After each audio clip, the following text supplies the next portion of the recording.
देखिए,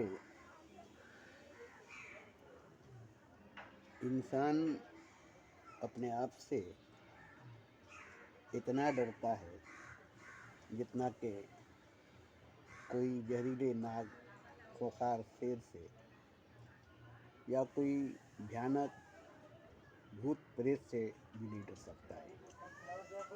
इतना डरता है अपने आप से, इसलिए कभी नहीं चाहता कि अपने आप का सामना हो, अपने आप का रूबरू हो।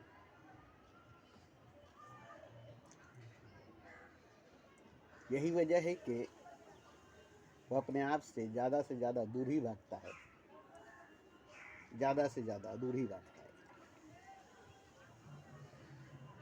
और देखिए, जैसे कोई गम भुलाने के लिए शराब पीता है, गम भुलाने के लिए शराब पीता है, तो शराब पीने के लिए शराब खाना में जाता है, मैखाना में जाता है।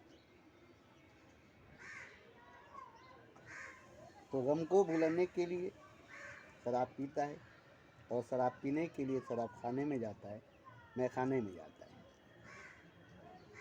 वहाँ उसकी नशा जो है उसको गम भुलाने में थोड़ी मदद करती है। ये नहीं कि हमेशा हमेशा के लिए उसका गम भूल गए। गम उसका रहेगा, गम उसको रहेगी।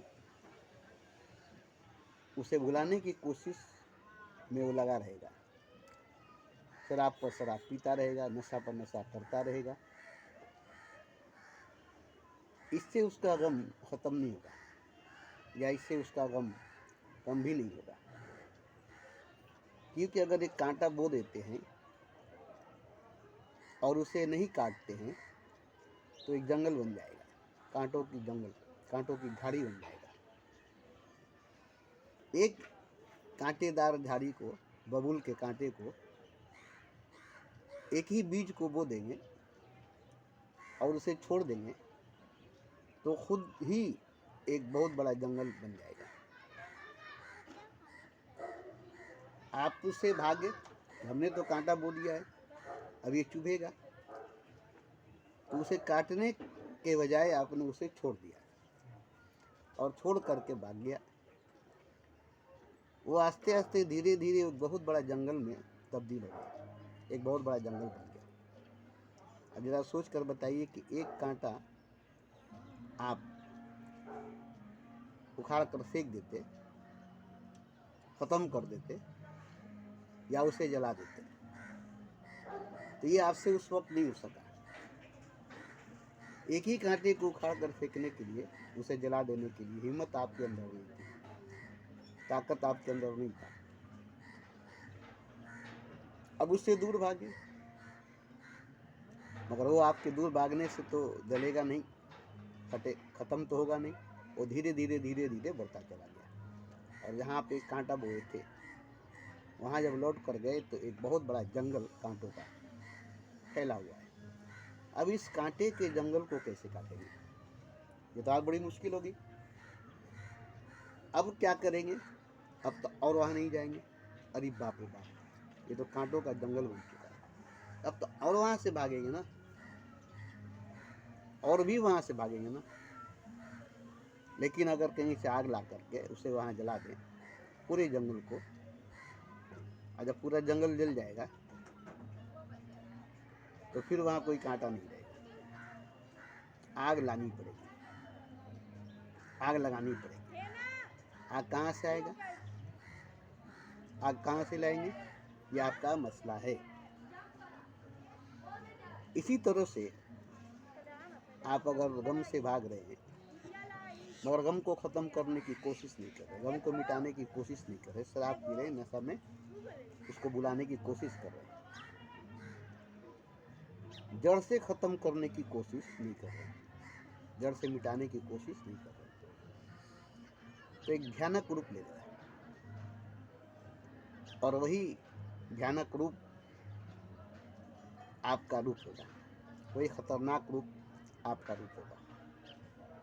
अब इसको देख कर डर कर आप खुद ही भागेंगे, आप अपना रूबरू होना नहीं चाहेंगे, आप अपने आमना सामना करना नहीं चाहेंगे। अब इससे बचने के लिए क्या करेंगे? आप एक अच्छा बहाना ढूंढेंगे, नमाज पढ़ने के लिए सुकून मिलेगी। नमाज पढ़ने चलो सुकून मिलेगी, पूजा करने चलो सुकून मिलेगा, कुंभ मेले में चलो, गंगा सागर मेले में चलो, पाप धुल जाएगी। अब इस तरह से आप जन्मों जन्मों तक भटकते चले जाएंगे। और ये नहीं कि मस्जिद में जाकर नमाज पढ़ने से, मंदिर में जाकर पूजा करने से, काबे में जाकर हज करने से, गंगा सागर में कुंभ के मेले में जाकर नहाने से आपका पाप धुल जाएगा, आपका पाप खत्म हो जाएगा, नहीं। और ये जो आप कर रहे हैं ये महापाप है। कौन मानेगा कि नमाज पढ़ना सबसे बड़ी गुनाह है, पूजा करना सबसे बड़ा पाप है? क्यों गुनाह है, क्यों पाप है? क्यों गुनाह है, क्यों पाप है?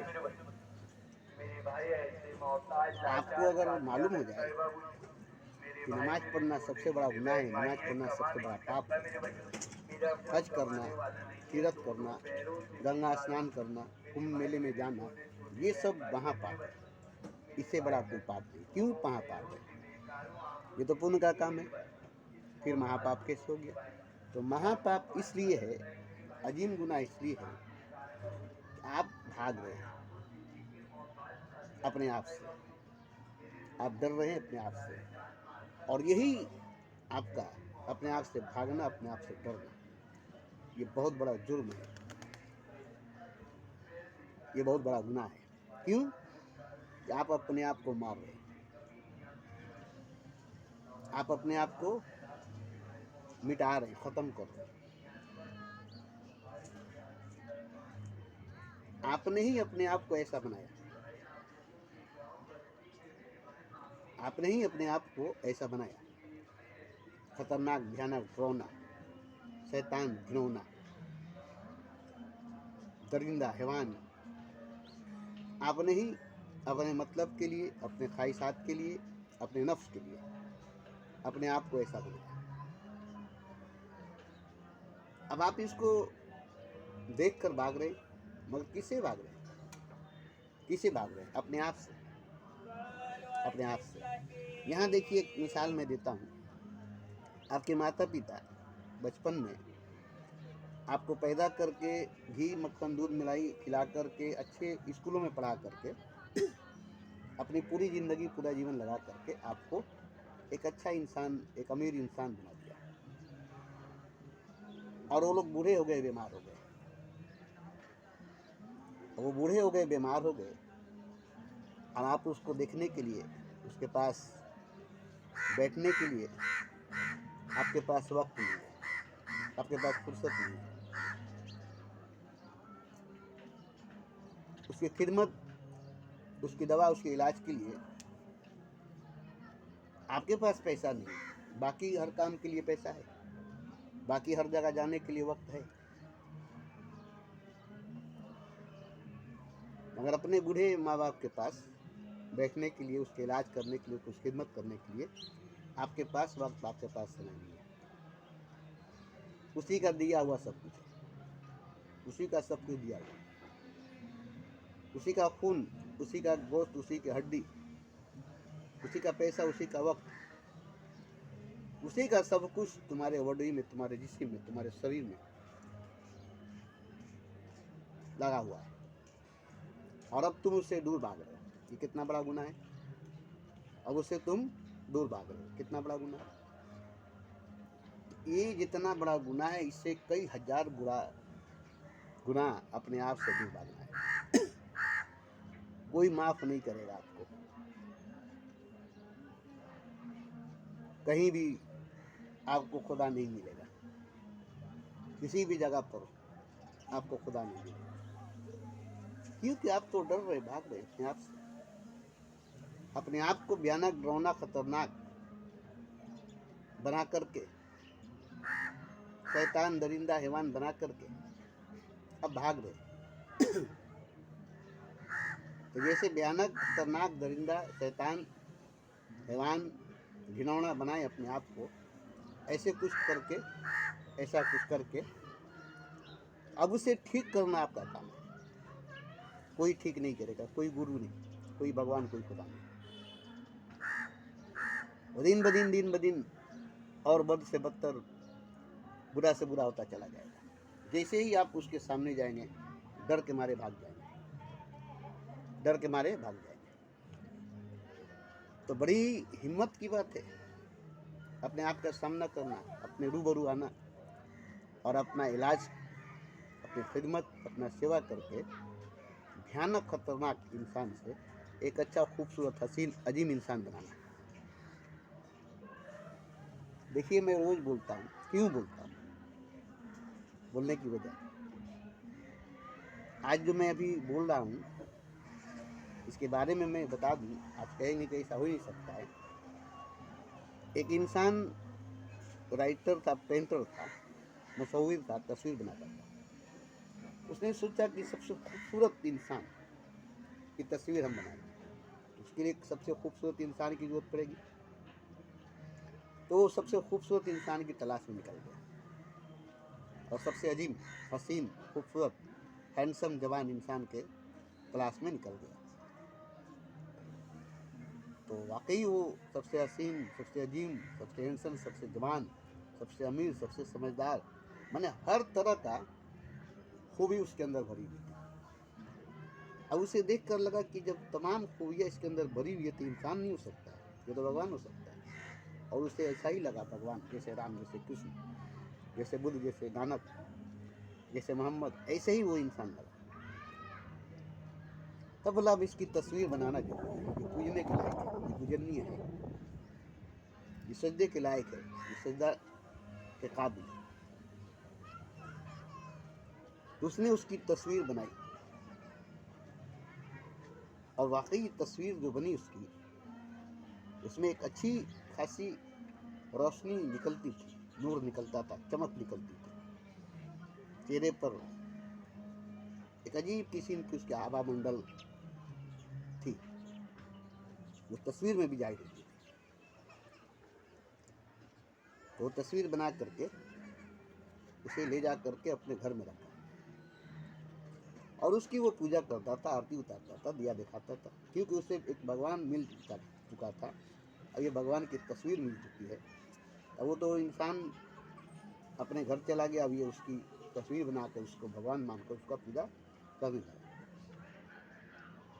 ठीक 20-30 वर्ष के बाद उसे याद आया कि राम के साथ रावण था, कृष्ण के साथ कंस था, दिन के साथ रात है, ज्ञान के साथ अज्ञान है, सूरज के साथ चंद्रमा है, धरती के साथ आकाश है, गंगा के साथ सागर है,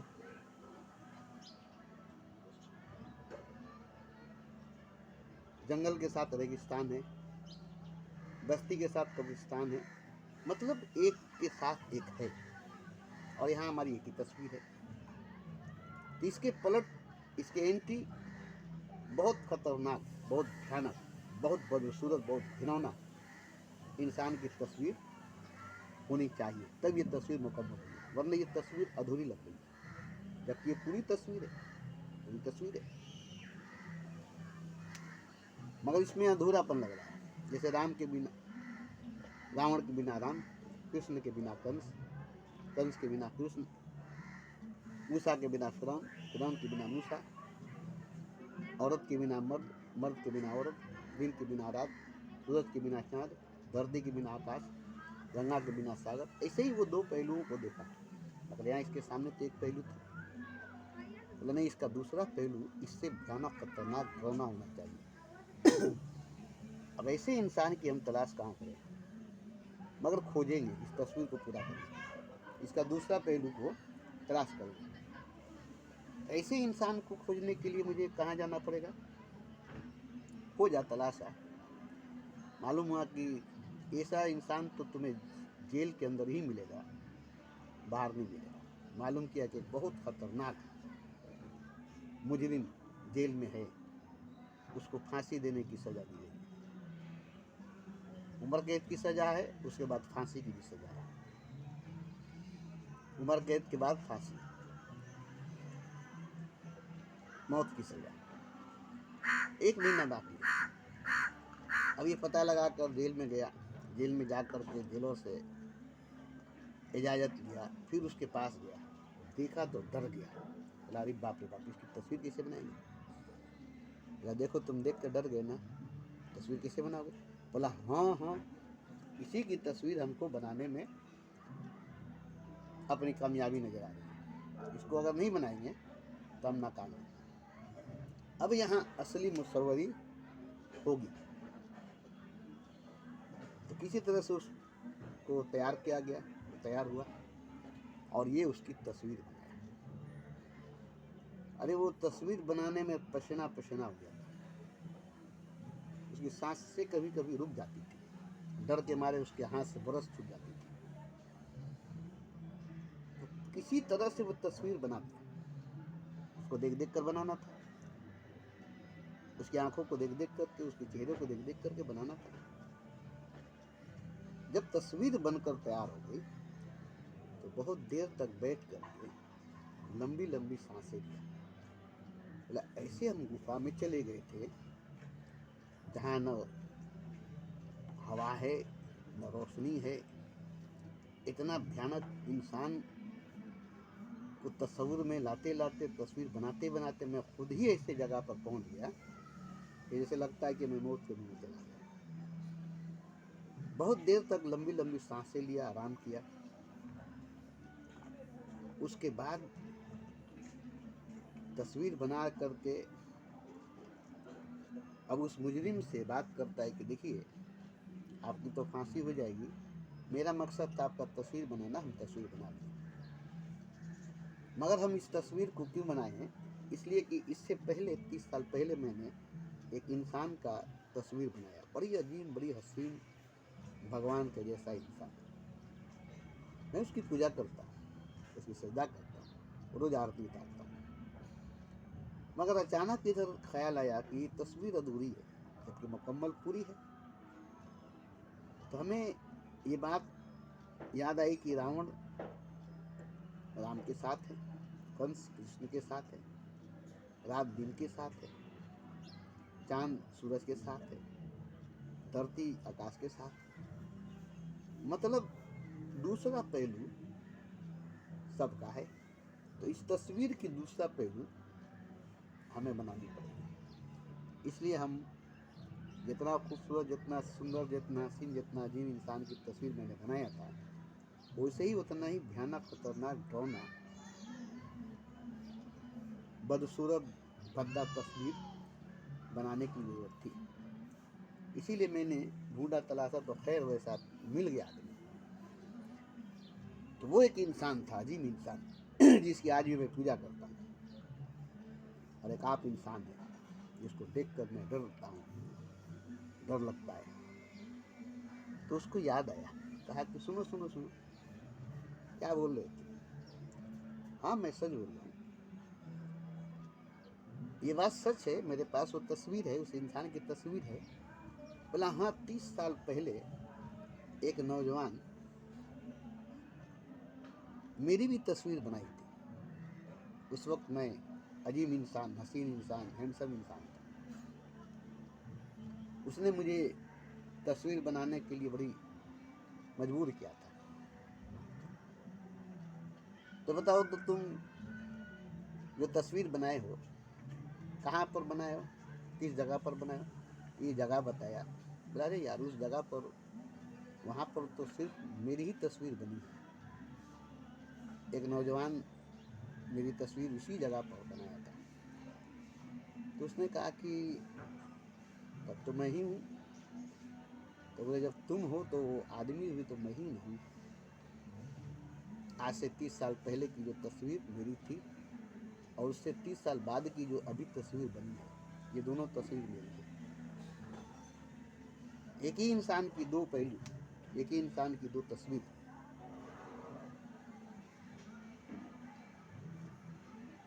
तो इंसान तो एक ही है, तस्वीर दो है। तो इसी तरह से इंसान एक ही है और उसकी तस्वीर दो है। अगर आप भाग रहे हैं, डरावना, भयानक, खतरनाक, बदसूरत, भद्दा सकल सूरत देखकर अपने आप को, तो इसी में अजीम खूबसूरत हसीन तस्वीर भी छुपी है, जैसे कांदा कीचड़ के अंदर कमल छुपा हुआ है, तभी तो उसमें से निकल कर खिलता है। कांटों की झाड़ी में गुलाब छुपा हुआ है, तभी तो उसमें से निकल कर खिलता है। काले कोयले के खदान में हीरा छुपा हुआ है, तभी तो उसमें से निकल कर चमकता है। ऐसे ही तुम्हारे, तो आप जिससे भाग रहे हैं, डर रहे हैं, उसके एक पहलू देखकर आप डर रहे हैं, भाग रहे हैं, मगर उसी का दूसरा पहलू अजीम है, हसीन है, क्योंकि वो खुदा है। मतलब कहने का ये है कि आप खुदा है और आप खुद से भाग रहे हैं, मतलब के खुदा से भाग रहे हैं। आप स्वयं से भाग रहे हैं, मतलब के भगवान से भाग रहे हैं। जैसे पूरे संसार में सेक्स, जना, काम, वासना, इसे बुरा कहा गया है, इसे बुरा समझा गया है, इससे बचना चाहता है हर कोई और इससे बचता है हर कोई, इसके लिए ब्रह्मचर्य का पालन करता है। अब ये जो है सेक्स, जना, काम, वासना, ये जो बहुत बुरा लगता है, इसे बहुत बुरा समझा जाता है, इसे बहुत बुरा कहा जाता है, मगर सब तो यही करते हैं। इसी से सबकी पैदाइश, इसी से सबकी जन्म, और सब यही करते घर में अपनी बीवी, अपने शौहर के साथ, अपने पति, अपने पत्नी के साथ, मगर इसको बुरा कहा जाता है, समाज इसको बुरा कहता है और ये बुराई है। इसे बुरा कहा जाता है, समाज इसे बुरा कहता है, ये बुराई है। जना करना बुरा है, सेक्स करना बुरा है। तो जो बुरा है, जिसको करना बुरा है, वो अपने पति पत्नी के साथ करना अच्छा कैसे हुआ? इसका मतलब कि पति पत्नी के साथ करना भी बुरा ही है। जब दूसरे से करना बुरा है, दूसरे से करना पाप है, तो अपनी पत्नी के साथ करना अच्छा कैसे हो सकता है? अपने शौहर के साथ करना अच्छा कैसे हो सकता है? मतलब कि बुरा है तो बुरा है, चाहे अपने पति पत्नी के साथ करें या किसी गैर मर्द या किसी गैर औरत के साथ करें। जना तो जना है, जना तो जना है। आपने जना किया मतलब बुरा किया, सेक्स किया मतलब बुरा किया, अपने पत्नी के साथ बुरा किया, अपनी बीवी के साथ बुरा किया, अपने शौहर के साथ बुरा किया, अपने हस्बैंड के साथ बुरा किया, क्योंकि आपने सेक्स किया। तो जिंदगी भर तो सेक्स किया, जिंदगी भर तो बुरा किया। आपने अच्छा किया कि आपसे अच्छा हुआ क्या? आपने अच्छा किया कि आपसे अच्छा हुआ क्या? किसने अच्छा किया, किससे अच्छा हुआ? सबने तो बुरा किया, सबने सेक्स किया, सबने जना किया, सबने काम वासना किया। फिर अच्छा किसने किया? किसी ने भी नहीं अच्छा किया, किसी से भी अच्छा नहीं किया। सबसे जना हुआ, सबसे बुराई, सबसे जना हुआ, सबने जना किया, सबने बुराई किया। तो ये मैं नहीं कहता हूँ कि बुरा है, मुझे भी कहा गया था, मैं भी समझता था, मगर इससे अच्छा कुछ नहीं है। क्योंकि ये पूरे ब्रह्मांड में, पूरी कायनात में हो रही है, तो फिर बुरा कैसे है? यही काम वासना से जना पूरे ब्रह्मांड में, पूरे कायनात में हो रही है, तो बुरा कैसे है? इससे अच्छा कुछ नहीं है। क्योंकि ये अगर नहीं होती तो संसार नहीं होता, राम नहीं होते, कृष्ण नहीं होते, नानक और मोहम्मद पैदा नहीं होते, भगवान का जन्म नहीं होता, राम का जन्म नहीं होता। तो ये बुरा कैसे है? मगर इसे बुरा कहा गया। इसी तरह से आप बुरे नहीं हैं, आप बुरे नहीं हैं, आपने अपने आप को बुरा समझ लिया है और आपको समझा दिया गया है, इसलिए आप अपने आप से भाग रहे हैं। तो अगर आप भयानक, खतरनाक, डरावना, बदसूरत, भद्दा हो चुके हैं, तो ठीक है, इसकी मरम्मत कीजिए, इसकी सेवा, इसकी खिदमत, इसकी इलाज कीजिए और इसको फिर से खड़ा कीजिए, फिर से एक नया रूप दीजिए, एक नया वजूद दीजिए, एक नया जन्म दीजिए, एक नया निर्माण, एक नई तख्लीक कीजिए। इसको मिटा करके फिर से एक नया बनाइए। देखिए वो अजीम खुदा है कि नहीं, और आपको बनाना नहीं पड़ेगा। देखिए असल में कोहिनूर हीरा है जिस पर कूड़े करकट फेंके गए, पत्थर समझकर उस पर कूड़े करकट फेंके गए, उसे कूड़ेदान में रखे गए, उसे कूड़ेदान में फेंका गया, सिर्फ इसलिए कि उसे नहीं जाना गया। तो उसके आसपास कूड़े करकट ही दिखाई देंगे, वो कूड़े करकट के ढेर में ही दिखाई देगा।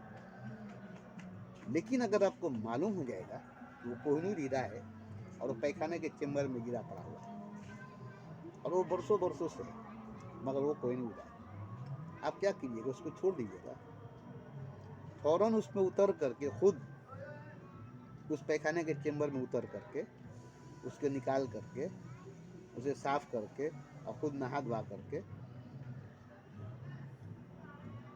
आप उसे अपने पास रखेंगे, क्योंकि आपने उसे जान लिया, पहचान लिया। इसी तरह से अच्छी तरह से अपने आप को अगर पहचान लेते, जान लेते हैं, तो आप खुदा है, चाहे जैसा भी हैं आप, जो भी हैं आप, मगर हकीकत सच्चाई यही है कि आप खुदा है, सब खुदा है।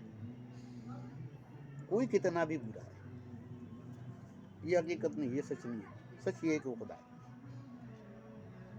लाख बुरा सही, भला है बुरा है जैसा भी है, मेरा पति मेरा देवता है। भला है बुरा है जैसा भी है, मेरा पति मेरा देवता है। तो मेरा पति है तो देवता है, लाख भला बुरा है जैसा भी है, मेरा पति है तो देवता है। तो इसी तरह से लाख भला बुरा है, सबका पति सब पत्नियों के लिए देवता ही है। तो घर घर में तो देवता ही न है, हर पति देवता ही न है, हर शोहर मिजाजी खुदा ही न है। तो खैर मैं इस पर नहीं जाऊंगा, बस मैं यही कहूँगा कि किसी तरह से तुम अपने करीब, अपने नज़दीक, अपने रूबरू, अपने आमने सामने हो जाओ। अपने आप को किसी तरह से देखो, बुरा तो हो ही, भयानक, खतरनाक, डरना तो ही, घिनौना तो ही, बदसूरत तो ही, लेकिन इसी की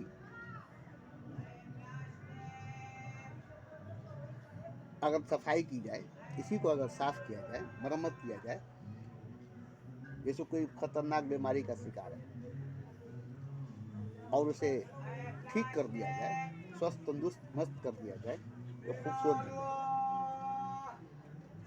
उसकी खूबसूरती वापस आ जाएगी, तो फिर से खूबसूरत हो जाएगी, क्योंकि उसकी सूरत खूबसूरत थी, उस पर दाग धब्बे, उस पर घाव फुसरी निकल गई, वो बदसूरत भयानक हो गया। तो खूबसूरत था ही, दाग धब्बे पूरा फुसरी निकल गई, वो बदसूरत हो गया। इसी तरह से आप खुदा थे ही, आपके ऊपर दाग धब्बे, मैल, माया, गंदगी इतनी पड़ गई कि आप भगवान होते हुए भगवान नहीं लगते, खुदा होते हुए खुदा नहीं लगते, अपने आप से भागते, अपने आप से डरते। तो देखिए, नमाज पढ़ करके, पूजा करके आप कभी भी अपने आप को सही नहीं कर सकते, क्योंकि आप तो भाग रहे ना, नमाज पढ़ने के बहाने से, पूजा करने के बहाने से, किसी और को खुदा मानकर, गैरुल्लाह, आपका अल्लाह जो है गैर है, आपका भगवान जो है गैर है, गैर खुदा को, गैरुल्लाह को आप सजदा करते हैं, नमाज पढ़ते हैं, पूजा करते हैं और समझते हैं कि हम खुदा की इबादत करते हैं। नहीं, सही मानों में देखेंगे तो सब गैरुल्लाह की इबादत करता है, मुसलमान भी, हिंदू भी, हर धर्म वाले, हर मजहब वाले गैरुल्लाह की इबादत करते हैं, गैर खुदा की इबादत करते हैं। क्यों? तो सोचते हैं कि हमारा गुनाह जो है धुल जाएगी, हमारा पाप जो है धुल जाएगा। अपने ही आप से भागकर, किसी को खुदा मानकर, किसी को भगवान मानकर उसकी पूजा, उसका सजदा करने से, जबकि वो है नहीं, गैरुल्लाह भी है नहीं, एक मान्यता है, एक मानना है नहीं जिसको आप खुदा मानते है नहीं जिसको आप खुदा मानते, नहीं है जो उसको खुदा मानते, और आप हैं और आप खुदा हैं और अपने आप से भागते हैं। आप हैं और आप खुदा हैं और आप अपने आप से भागते हैं। तो यहाँ देखिए, आप हैं और आप खुदा हैं और अपने आप से भागते हैं, तो कहाँ जा कर के आप अपने आपका सामना करेंगे, रूबरू करेंगे? मौत के बाद नहीं कर सकते, मरने के बाद नहीं कर सकते। तो कोई है जो आपको पकड़ ले, कोई है जो आपको रोक दे। कहाँ भाग रहे हो, कहाँ भाग रहे हो? जैसे शंकराचार्य शमशान में गए तो एक डोम जो लाश को जलाता है, उसकी परछाई देखकर पीछे हटने लगे, उसके परछाई से भागने लगे।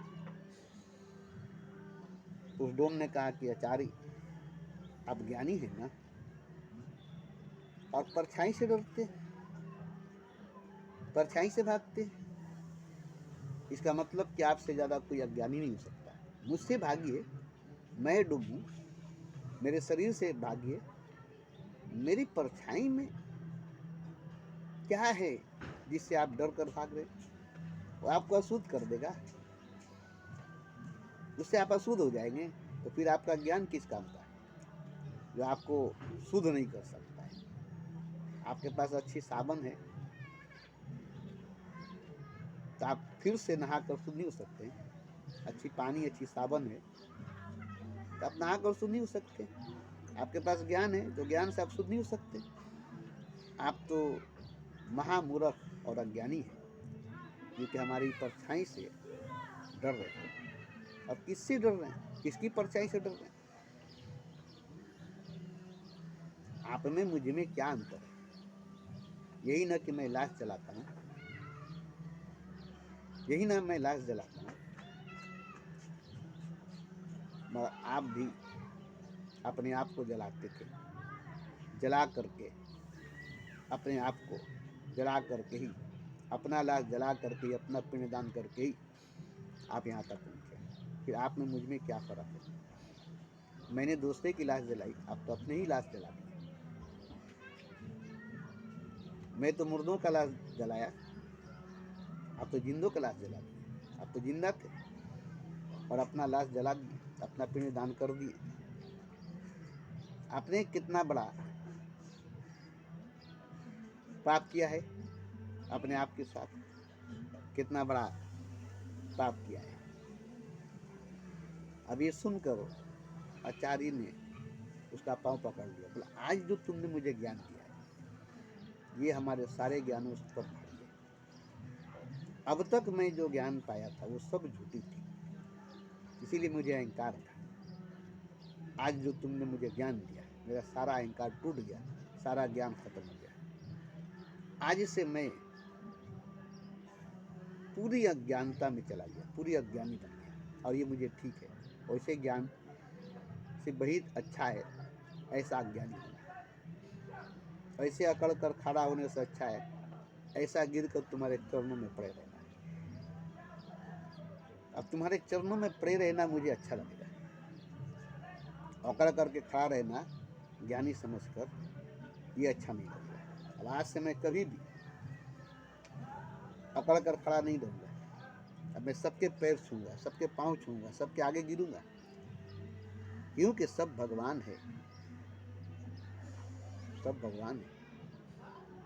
कोई भेद, कोई फर्क नहीं है, कोई घृणा की बात ही नहीं है। तो ये देखिए, मैं आपको आपसे मिलाकर आपका भयानक खतरनाक रूप, डरावना रूप को दिखा करके आपको उसी के अंदर हसीन अजीम आपका अपना रूप है, उसको मैं दिखाऊंगा। जैसे कीचड़ के अंदर कमल है, कीचड़ के अंदर ही कमल है, कीचड़ नहीं होगी तो कमल कहाँ से होगा? कांटों की झाड़ी में गुलाब है, कांटों की झाड़ी नहीं होगी तो गुलाब कहाँ से होगा? ऐसे ही काला अंधकार कोयले के खादान में चमकता हुआ एक हीरा है, और कोयले का खदान नहीं हो तो चमकता हुआ हीरा नहीं होगा। जहर नहीं होगी तो अमृत नहीं होगा। रावण नहीं होगा तो राम के आने का कोई बात ही नहीं होगा। कंस नहीं होगा तो कृष्ण को आने का कोई बात ही नहीं होगा। रात घड़ी नहीं होगी तो सूरज के आने का कोई बात ही नहीं होगा। दुख भयानक नहीं होगी तो सुख अच्छा आने का कोई बात ही नहीं है। गर्मी जब बहुत ज़्यादा बढ़ जाती है तब ठंडी ठंडी हवा बहने लगती है और बारिश होने लगती है। तो इसी तरह से देखिए, आप पहले अपने नज़दीक, अपने करीब आइए। आप ही अपने आप को ठीक कर सकते हो, कोई नहीं।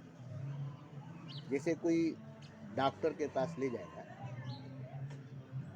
तो डॉक्टर तो इलाज करेगा, डॉक्टर ही इलाज करेगा, वो उसका इलाज करवाना आपका काम होगा। जो खर्चा लगेगा तो आपको देना पड़ेगा। आप अपना इलाज करवा रहे हैं ना, अपनों का इलाज आप ना करवा रहे हैं कि डॉक्टर कर रहे हैं। आप अपने माँ बाप का या अपने बीवी बच्चे का इलाज करवाते हैं तब ना कोई डॉक्टर इलाज करता है। आप खुद ही नहीं करवाएंगे, छोड़ देंगे, तो घर में आकर डॉक्टर आपका इलाज करेगा। वो तो अपना हॉस्पिटल में बैठा रहेगा ना, आप ले जाकर उसके हवाले कर देंगे,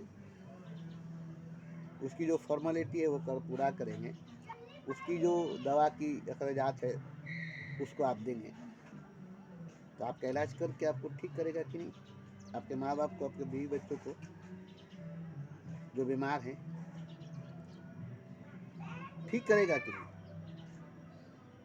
आप ही इलाज नहीं करवाएंगे तो डॉक्टर क्या करेगा? ऐसे ही आप ही खुद अपना इलाज नहीं करवाएंगे, अपनी खिदमत, अपनी सेवा नहीं करवाएंगे, अपनी मरम्मत नहीं करवाएंगे,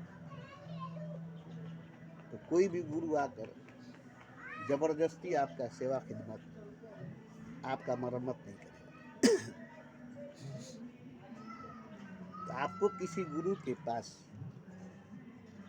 जाना ही होगा, अपने आप को अपने गुरु के पास लाना ही होगा। और गुरु वही है जो आपको आपके पास लाए, वही गुरु है जो आपको आपके पास लाए। आप उसके पास गए, वो आपको आपके पास लाएगा। जैसे आईना के सामने गए, आप अपने करीब आए ना, आईने के सामने गए, आप अपने नज़दीक आए कि नहीं? ऐसे ही गुरु के सामने जाने का मतलब कि आप अपने नज़दीक आ गए, अपने करीब आ गए। गुरु के सामने जाने का मतलब आप अपने नज़दीक, अपने करीब आ गए। अब वो आपको आपकी असलियत, आपकी सच्चाई, आपकी हकीकत के नज़दीक और करीब ले जाएगा। आप तो अपने करीब आए, अपने नज़दीक आए, गुरु के पास गए, गुरु के पास आए। अब वो आपको आपकी सच्चाई, आपकी असलियत, आपकी हकीकत के सामने ले जाएगा। वो आपको निखारेगा, संवारेगा, सजाएगा। जैसे धर लीजिए कोई पार्लर में जाते हैं तो वो अपने तरह से, अपने ढंग से आपको इतना सुंदर, इतना खूबसूरत, इतना डिजाइनदार बना देता है कि आप सोच नहीं सकते हैं कि मैं कभी ऐसा था। तो ऊपर से करता है, ऊपर ऊपर ही करता है, बाद में फिर वही असलियत आपके सामने आ जाएगी। ये तो नकली है ना, सजावट नकली है ना, बनावट, नकली चेहरा लगा देता है। मगर आपका जो असली चेहरा है वो निखर कर सामने आ जाएगा, तो वो अब उतरेगा नहीं, वो अब उतारने वाला नहीं, वो मुखौटा नहीं है, वो नकली चेहरा नहीं है, वो असली चेहरा है, वो खुदा का शकल, खुदा की सूरत है, जो खुदा है, मतलब आप खुदा हैं। ये आपको जब तक दिखाई नहीं दे, समझ में नहीं आ जाए, तब तक आप अपने आप से अनजान हैं। हाँ, अगर जानते हैं कि मैं खुदा हूँ, अगर पहचानते हैं कि मैं खुदा हूँ, तो फिर आपको कहीं जाने की जरूरत नहीं, किसी के पास जाने की जरूरत नहीं, क्योंकि आप जान गए, पहचान गए कि मैं खुदा हूँ। आपने जाना है, पहचाना है कि मैं खुदा हूँ। तो देखिए, मैं खुदा हूँ ये जान लेने के बाद अब आप वो नहीं रहेंगे जो आप थे। अब वो आप नहीं रहेंगे जो आप थे, क्योंकि अब आप खुदा हो गए। तो खुदा हो जाने के बाद, खुद को पहचान लेने के बाद आप कैसे रहेंगे, किस ढंग से रहेंगे, आपका रहन सहन से पता चल जाएगा कि आपने खुदा को और खुद को दोनों को जान लिया और सबको जान लिया। देखिए, बुद्ध के पास सब कुछ था, मगर खुद की पहचान नहीं थी, खुद का इल्म, खुद का जानकारी नहीं था। तो जब वो खुद को पहचान गए, खुद की इल्म, खुद की जानकारी जब उनको हो गया, तो भगवान हो गए। तो फिर वो कैसे रहने लगे? जैसे वो थे, जैसे वो पहले थे वैसे ही अब रहने लगे। जब वो खुद को पहचान गए कि मैं भगवान हूँ, खुद को जान गए कि मैं भगवान हूँ, तो फिर वो कैसे रहने लगे? अब वो क्या राजा की तरह नहीं रह सकते थे जैसे राम थे? क्या वो राजा की तरह नहीं रह सकते थे जैसे कृष्ण थे? कृष्ण भी तो जानते थे कि मैं भगवान हूँ, राम भी तो जानते थे कि मैं भगवान हूँ, और वो राजा की तरह ही थे, राजपाट में सिंहासन पर बैठे। तो क्या बुद्ध नहीं जानने के बाद फिर से राजा बन सकते थे? फिर से राजपाट में वापस जाकर एक राजा की जिंदगी नहीं जी सकते थे? भगवान है, खुदा है, तो फिर क्यों नंगे पांव, नंगे बदन घूमेंगे? अरे भाई, अब तो हम जान गए कि मैं राजा हूँ, मैं भगवान हूँ, मैं खुदा हूँ। तो आराम से, अच्छे से कपड़े पहन करके नहीं जी सकते हैं? तो क्यों नहीं ऐसा किया? कर सकते थे, करने में क्या बुराई थी, मगर बोले नहीं, अब हमें ऐसे ही रहना है। क्यों? कि इस हालत में हमने अपने आप को जाना है, और ये हालत मेरी असलियत को बताया, मेरी सच्चाई, मेरी हकीकत को बताया। अब इसी रूप को मैं लेकर रहूँगा, फिर वापस मैं उस रूप को नहीं लूँगा जिसने मुझे बुला कर रखा था, जिसने मुझे अपने आप से दूर रखा था। तो वो देखे कि नहीं, उसी ने तो मुझे बुला दिया था, उसी रूप ने तो मुझे बुला दिया था, उसी में तो मैं भूल गया था, फिर मैं उसी में जाऊँगा। अगर फिर मैं भूल गया तो बड़ी कठिनाई से पाया हूँ अपने आप को, बड़ी मुश्किलात से पाया हूँ अपने आप को, बड़ी आग की दरिया को पार करके पाया हूँ अपने आप को। अब फिर उसी दलदल में चला जाऊँगा। इसलिए वापस राजपाट को भोगने के लिए नहीं गए, ऐसा मौज मस्ती को करने के लिए नहीं गए। बस जिस रूप में अपने आप को पाए उसी रूप में रह गए। और यही वजह है कि बुद्ध को इसी रूप में भगवान माना गया, सिद्धार्थ के रूप में नहीं, सिद्धार्थ के नाम में नहीं। क्योंकि अगर वापस जाते तो बुद्ध का नाम सिद्धार्थ हो जाता, अब वो सिद्धार्थ के रूप में जाते, फिर इस रूप को छोड़ना पड़ता। तो इसलिए इस रूप को त्यागने से फिर वापस ये रूप नहीं मिलेगा। इसलिए वो वापस फिर उस रूप में नहीं गए जिस रूप में अपने आप को भूल चुके थे। तो ऐसा ही होगा, अगर आप जान लेंगे खुद को, पहचान लेंगे खुद को, तो फिर वापस उस रूप में नहीं जाएंगे जिस रूप में आप अपने आप को भूल चुके थे। नंगे रहेंगे, नंगे रहेंगे, मगर अब उस पोशाक को नहीं छुएंगे, उस लिबास को नहीं छुएंगे जिसमें आप अपने आप को भूल चुके थे। बेघर बेघाट के रहेंगे, भूखे प्यासे रहेंगे, मगर उस खाने पीने को नहीं छुएंगे जिसमें अपने आप को भूल गए। उस बिस्तर पर नहीं पाँव रखेंगे, कदम रखेंगे जिस बिस्तर पर सो करके अपने आप को भूल गए थे। उस जगह पर पाँव नहीं रखेंगे जिस जगह पर आप अपने आप को भूल गए थे, क्योंकि वहाँ बहुत गहरा अंधकार है, गहरा अंधेरा है। फिर आप वहाँ जाना नहीं चाहेंगे, फिर उस जगह पर जाना नहीं चाहेंगे। अब अभी जो रूप आपको मिला है खुदा का, अभी इस रूप के आगे, अभी बीता हुआ कल, गुजरा हुआ कल, लौट कर आएगा भी। और आप गुजरे हुए कल में, बीते हुए कल में जाएंगे कैसे? ना आप ही बीते हुए कल में जा सकते हैं, न गुजरे हुए कल में जा सकते हैं। आप ही के पास बीता हुआ कल, गुजरा हुआ कल आ सकता है।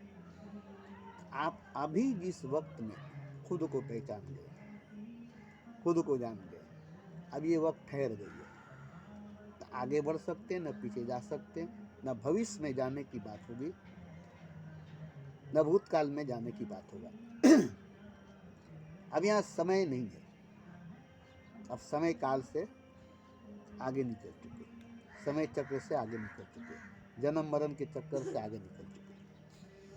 अब यहाँ एक ठहराव है, मंजिल पर आ गए, अब आगे नहीं जाना है, मंजिल पर पहुंच गए, अब आगे नहीं जाना है। तब पीछे, बहुत पीछे जाने की क्या जरूरत है? जहाँ से पहला कदम चले थे और जहाँ जाकर के आखिरी कदम में पहुंचे, बीच में इतनी दूरी है, और इतनी दूरी में क्या क्या गुजरी है, सब पता है, सब पता है। तो कौन चाहेगा जंगल के फिर से हम बीज बने? कौन चाहेगा कि हम फिर से माँ के गर्भ में जाकर एक बच्चा बन जाए? कोई नहीं चाहेगा। ऐसे ही कोई भी नहीं चाहेगा कि हम फिर से बंदा बने। एक बार खुदा बन जाने के बाद फिर से कोई बंदा बनना नहीं चाहेगा, और नहीं बन पाएगा, नहीं बन पाएगा। अजीम होने के बाद कभी भी कोई सिकुड़ नहीं सकता, सिमट नहीं सकता, वो फैलता ही चला जाएगा, वो फैलता ही चला जाएगा, वो फैलता ही चला जाएगा।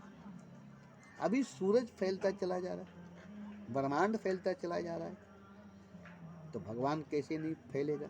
खुदा कैसे नहीं फैलेगा? वो तो और ज़्यादा फैलेगा ना, उसकी फैलाव तो और ज़्यादा होगी ना। तो एक बार आप अपने आप को खुदा के रूप में, खुदा के वजूद में जान ले, फिर अपने इंसानी रूप, इंसानी वजूद में वापस आना नहीं चाहिए। भयानक, खतरनाक, बदसूरत रूप में कोई आना चाहेगा? बीमार, कमजोर, अपाहिज, अपंग होना फिर कोई चाहेगा? स्वस्थ, तंदुरुस्त, मस्त हर कोई होना चाहेगा। हर कोई जवान रहना चाहेगा, हर कोई महान रहना चाहेगा, हर कोई भगवान रहना चाहेगा। कोई बूढ़ा, बीमार, कमजोर, लाचार, मजबूर होना नहीं चाहेगा। ये मैं आपसे कह रहा हूँ, एक बार आप खुदा हैं जान लीजिए, फिर इसको बुलवा कर दिखाइए। तो अभी भूले हुए हैं, इसको याद करके दिखा लीजिए। अपनी खुद को भूल चुके हैं, एक बार याद करके, पहचान करके फिर दिखाइए। तो भूल करके, भुलवा करके, अब नहीं भूल सकते, अब नहीं भुला सकते। एक ही बार भूले हैं, बार बार नहीं भूल सकते, बार बार नहीं भुलवा सकते। तो इसलिए मैं सबको कहता हूँ कि सब अपनी असलियत, अपनी सच्चाई, अपनी हकीकत को जाने, पहचाने कि मैं कौन हूँ। बस यही कि मैं कौन हूँ, आखिर मैं हूँ कौन, आखिर मैं हूँ कौन। क्या मैं यही हूँ जो अभी हूँ, या मैं वो हूँ जो अभी नहीं हूँ? क्या मैं यही हूँ जो मैं बंदा हूँ, या मैं वो हूँ जो खुदा हूँ? तो कौन हूँ मैं? सवाल क्यों आता है कि कौन हूँ मैं? ये हूँ या वो हूँ, वो हूँ या ये हूँ? दोनों में से कौन हूँ असल में? बंदा और खुदा से दोनों में से कौन हूँ मैं? बंदा हूँ कि खुदा हूँ, खुदा हूँ कि बंदा हूँ, या दोनों ही हूँ, या दोनों में से एक ही हूँ? ये भी ठीक है, बंदा भी हूँ तो खुदा भी हूँ, खतरा भी हूँ तो समुंदर भी हूँ, बुद्ध भी हूँ तो सागर भी हूँ, दोनों ही हूँ। अगर ये भी ठीक है, मगर आप एक दिन एक ही को लेकर चलेंगे, एक को छोड़ देंगे, छूट जाएगा, खतरा छूट जाएगा, समुंदर को पकड़ लेंगे तो, बंदा छूट जाएगा, खुदा को पकड़ लेंगे तो छूट जाएगा। उसको छोड़ना पड़ेगा, वो झड़ जाएगा, उसको झड़ना पड़ेगा। क्योंकि अजीम के आगे अदना की क्या इज्जत, खतरा की इज्जत क्या है? समुंदर के आगे बूंद की क्या कदर है सागर के आगे? ऐसे ही आप अपने आप को एक बार पहचान लीजिए, जान लीजिए, उसके बाद आपीपुर है, आपीपुर है।